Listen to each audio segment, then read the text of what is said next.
Hello, আসসালামু আলাইকুম বন্ধুরা, সবাই কেমন আছেন? আলহামদুলিল্লাহ, আশা রাখি সবাই ভালো আছেন। আমি আলহামদুলিল্লাহ ভালো আছি। এটাকে কি মাছ বলে কেউ চিনে থাকলে কমেন্টে জানাবেন। আমি অবশ্যই এই মাছটার নাম জানি না, তবে এই মাছটা খেতে খুবই ভালো লাগে। এই মাছটা হচ্ছে এভাবে শুধু আলামি এভাবে রেখে একদম সুন্দর করে আমরা ফ্রাই করে খাই। এই যে এই মাছগুলো এখন আমি কাটবো।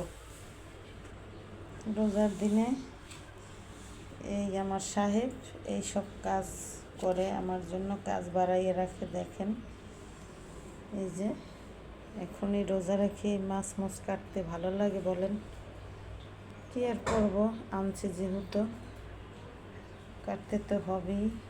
আর মজার মজার খেতে হলে কষ্ট করতে হবে, এটাই নিয়ম, এটাই বাস্তব। কিছু পেতে হলে কিছু দিতে হয়, সেটা হলো পরিশ্রম। পরিশ্রম করলে অবশ্যই অবশ্যই সাফল্য পাবেন অবশ্যই।